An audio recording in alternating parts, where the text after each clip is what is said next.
I've done a bunch of stories on the controversy over nudity in NYC, many of which have included painted ladies. Now, this time I wanted to take a deeper dive and meet the man behind the paintbrush, Andy Golub. Andy is world famous for his body painting and a trailblazing legend for artists in the streets of New York. His determination to practice self-expression in public resulted in legal battles throughout the years and actually ultimately changed the nudity laws in the city.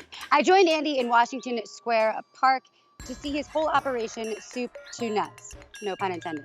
Always ready to be the contrarian, I was armed with how could yous, and instead I learned a lesson or two.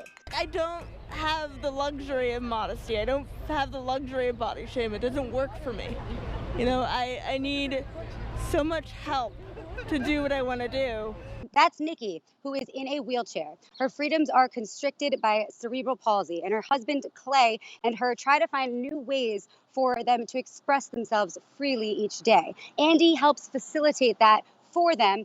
He does the same for Ruby, who dreams of a world where we are focused on the real beauty in life. Whether it be body painting, literature, I think it's the highest form of human connection. Now, Andy painted 3 people yesterday with stunning swirls and color renditions and was surprisingly met with little resistance. You can be totally naked, paint it up, but you have to have a permit for what you're doing because NYPD got to be here with you.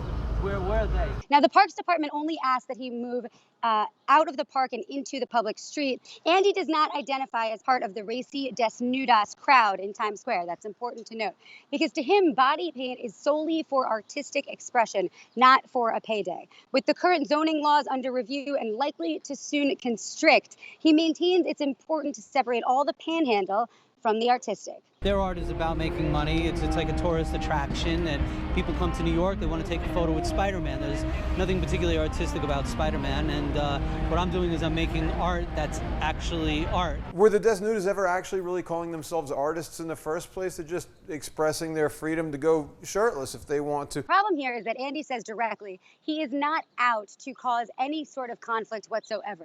What he's out to do is to bring us back to the fact that it's not about the nudity. That's not what we should be focused on. What we should be focused on is respecting one another. Anyway, I don't think the guy's that talented. I find him very annoying. Thanks, Tara.